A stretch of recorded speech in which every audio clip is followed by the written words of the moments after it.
Thanks, Caroline. The president mentioned in a True Social post that no enriched uranium was moved from Fordo. What about the other two sites, Isfahan and Natanz, and how can the president be so sure that no uranium was moved?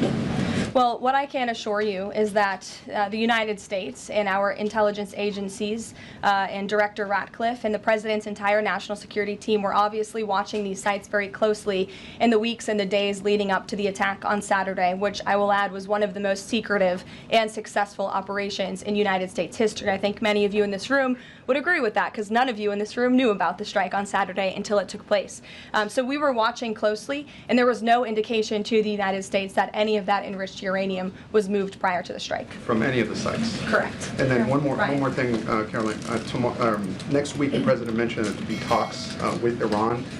Didn't mention any details, and Iran has not confirmed them. Can you share any details about any potential talks next week? We don't have anything scheduled as of now, but I spoke to our Special Envoy Witkoff at length this morning, and I can assure all of you we continue to be in close communication with the Iranians and through our intermediaries as well, namely the Qataris, who have been an incredible ally and partner throughout this entire effort. And as I said, this administration is always focused on diplomacy and peace, and we want to ensure we can get to a place where Iran agrees to a non-enrichment civil nuclear program, and there are many other requests that the United States has. Those details continue to really, they're just starting. Of course, the operation was just on Saturday night, but we are in touch, and if there is a meeting, we will let you know as we always do.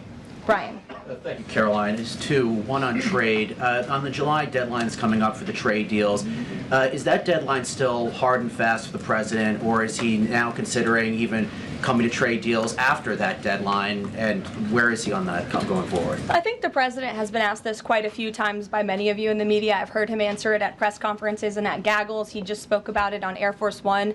The deadline is not critical. The president can simply provide these countries with a deal if they refuse to make us one by the deadline, and that means the president can pick a reciprocal tariff rate that he believes is advantageous for the United States and for the American worker, and he will continue to do that. But as for the deals, our United States Trade Ambassador, Jamison Greer, I speak to him frequently. He's working very hard, and he has had very good and productive discussions with many of our key trading partners. And on the One Big Beautiful Bill, there's conversations on the Hill right now about the Medicaid cuts.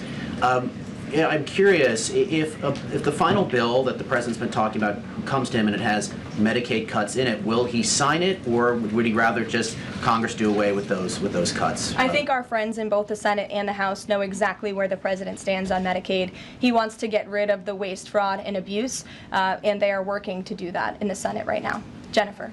Follow up on that, on the big beautiful bill, is there enough time for Congress to work through the issues it needs to work through? I'm saying, does the president need to move back his deadline a little bit?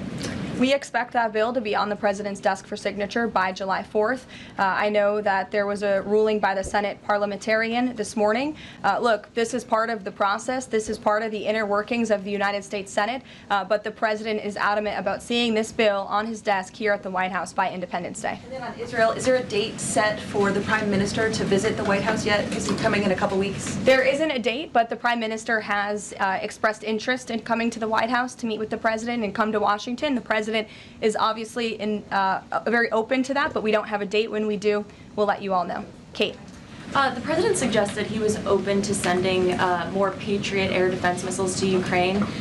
Is that going to happen, and were there any other assurances that he made directly to Zelensky when they met?